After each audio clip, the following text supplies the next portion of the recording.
Om Swastiastu. Perkenalkan nama saya Imadi Rahmadi Jaya dengan NIM 25010200009 dengan kelas IF bagi 01.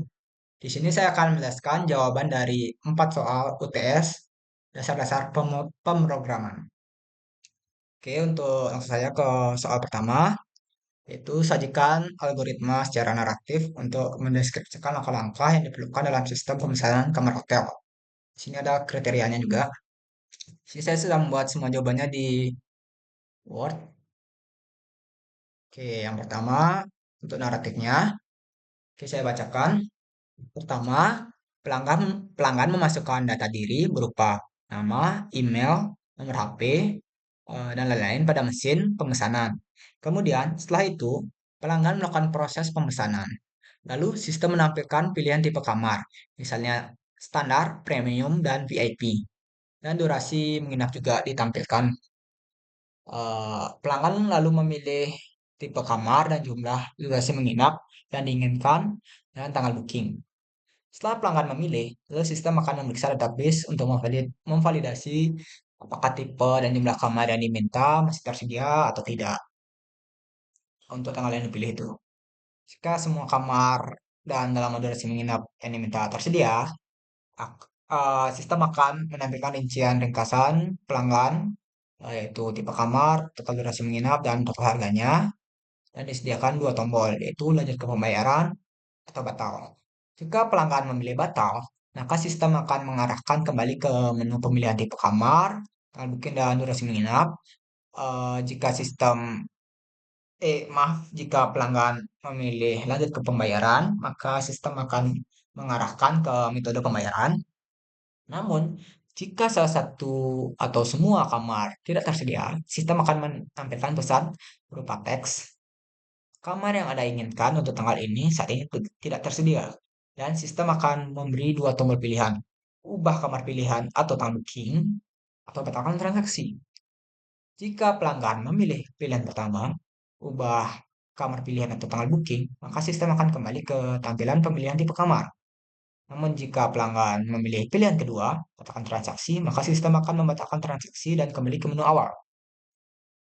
Lalu lanjut, eh, jika pelanggan apa namanya pelanggan sudah masuk ke metode pembayaran, pelanggan memilih metode pembayaran yang disediakan oleh sistem, lalu sistem akan meminta pelanggan untuk melakukan pembayaran. Setelah pelanggan melakukan pembayaran, sistem akan memproses pembayaran. Sistem akan memproses pembayaran dan memeriksa apakah jumlah yang dibayarkan cukup dan berhasil. Jika pembayaran berhasil, sistem akan memunculkan pop-up pembayaran. Anda berhasil, cek notifikasi email atau WhatsApp Anda untuk rinciannya. Nah, sistem akan mengirimkan rincian pemesanan beserta key kamar beserta key kamar lewat notifikasi via email atau WA pelanggan. Jika pembayaran tidak cukup atau gagal, sistem akan menunjukkan pop-up, maaf, pembayaran Anda gagal, dan pesan kesalahan seperti dana Anda tidak mencukupi atau pembayaran tidak valid. Dan sistem akan menunjukkan dua tombol pilihan lagi, coba bayar lagi, atau pilih metode pembayaran lainnya, dan batalkan transaksi.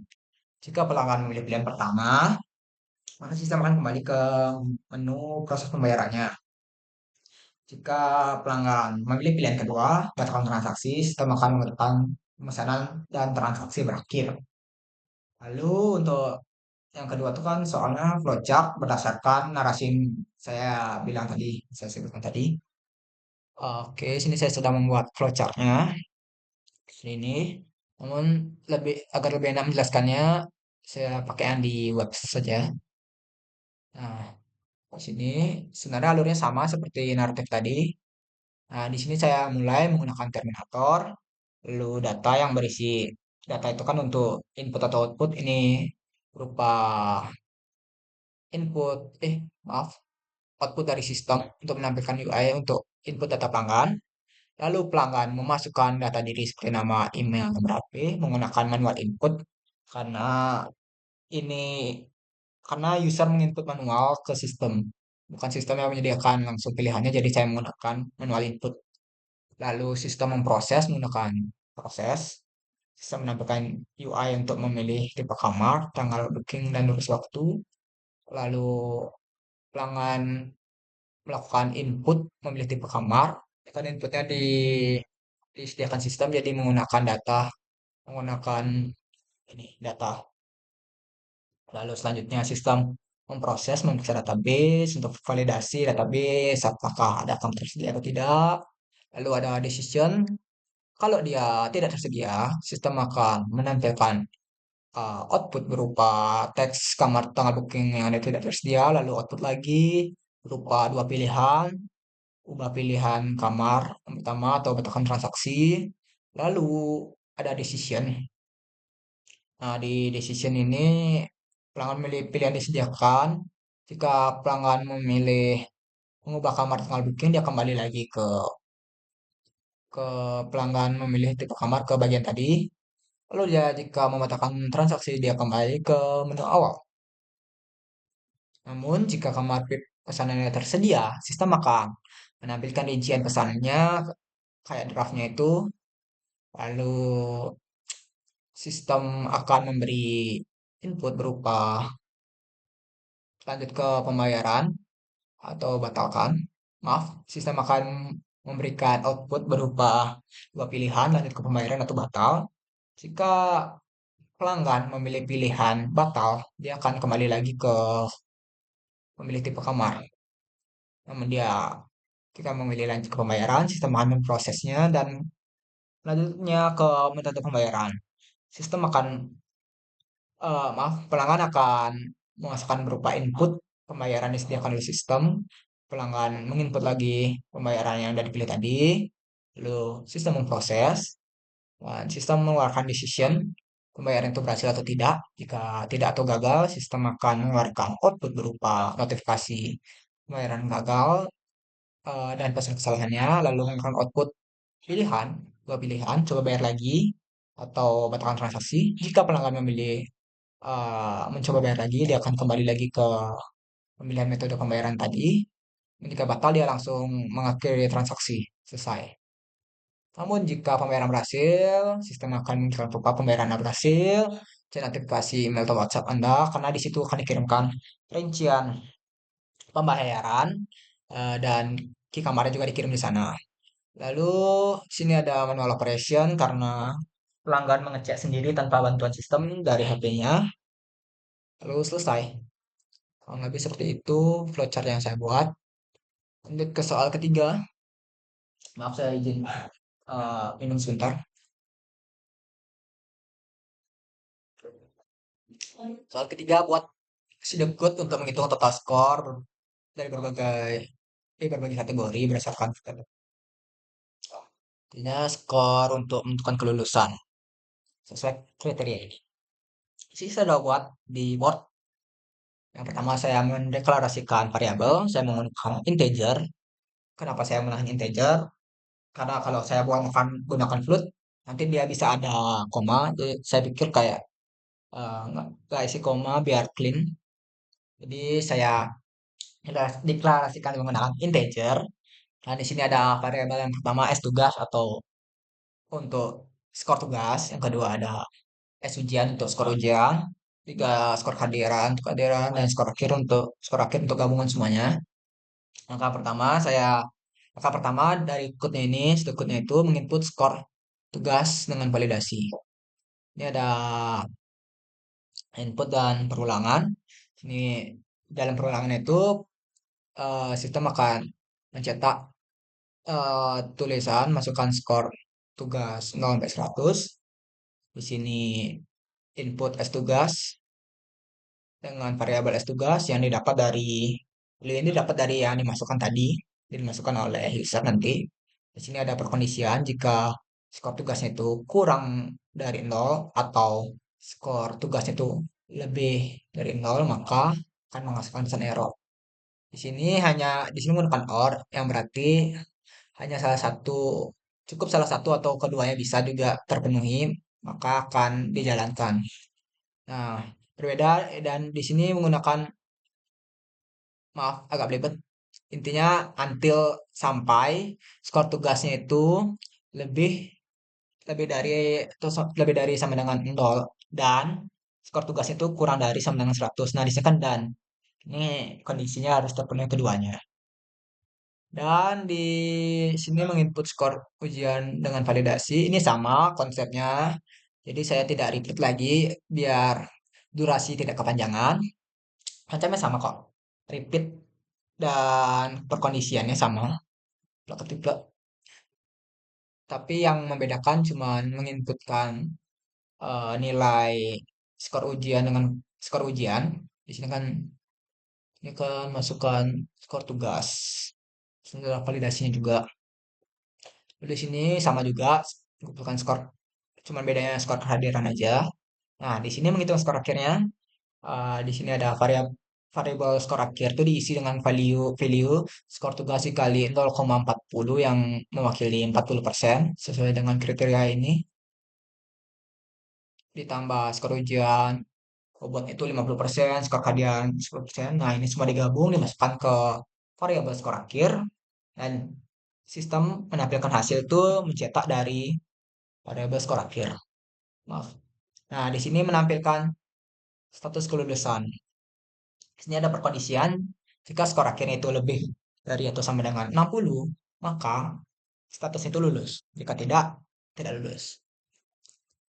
Lalu sini ada Scratch Game soal keempat dengan kriteria minimal satu blok ulangan dan minimal juga dua blok perkondisian, minimal juga satu variabel. Saya udah buat, ini saya kasih link itu ke sini. Nah, di sini saya buat namanya itu, nama gamenya saya namain Grojam. Jadi gamenya kayak terinspirasi dari Growtopia sama game loncat-loncat tuh. Nah, untuk demonya coba kita demokan.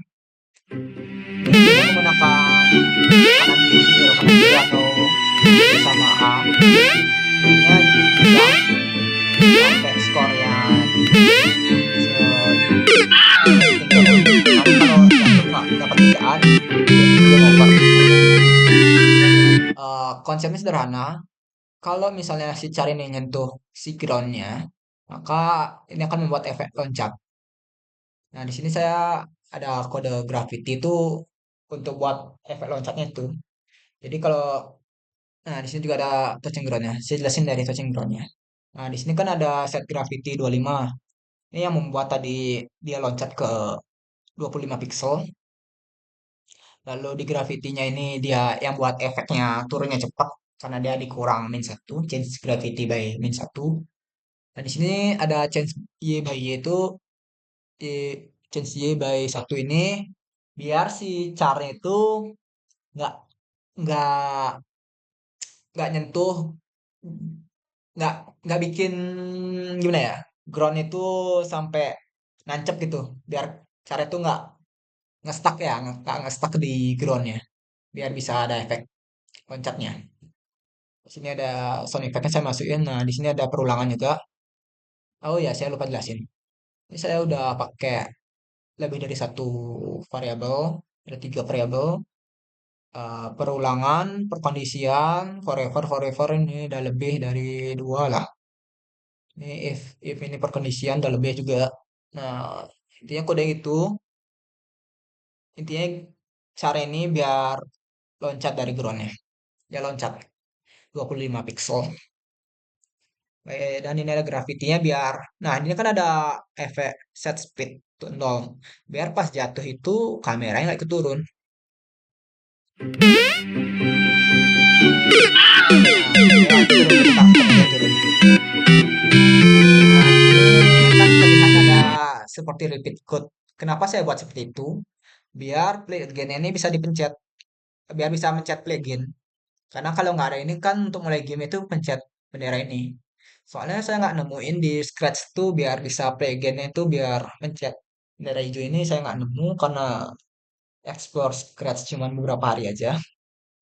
Jadi saya akalin pakai rewrite kodenya.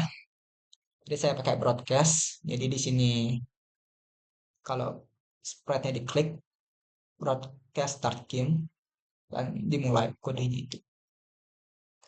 Ini nggak bakal nabrak antar kodenya karena di bagian bawah ini saya taruh stop di script biar ke jalan sekali aja. Jadi kalau misalnya ini, oh ini agak yang di kanan, kalau yang pertama. Ini kalau misalnya dilihat di play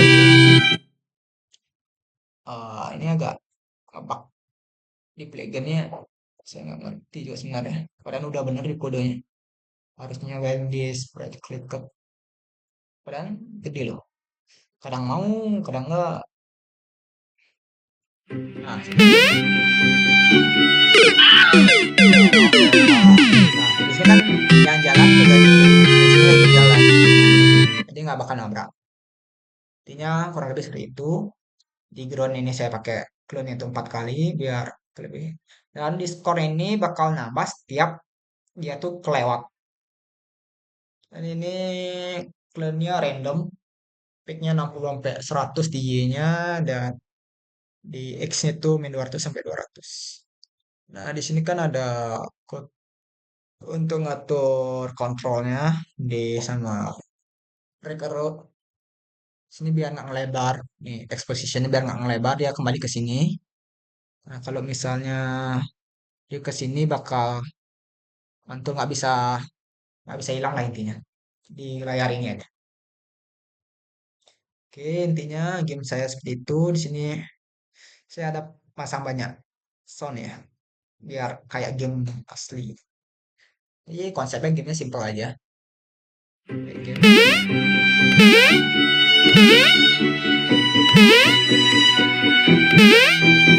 Ini kalau misalnya dia mati ada sound effect. Itu bagian penjelasannya dari YouTube Basic.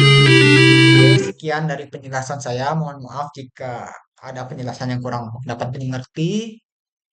Sekian dari saya akhiri dengan terima kasih.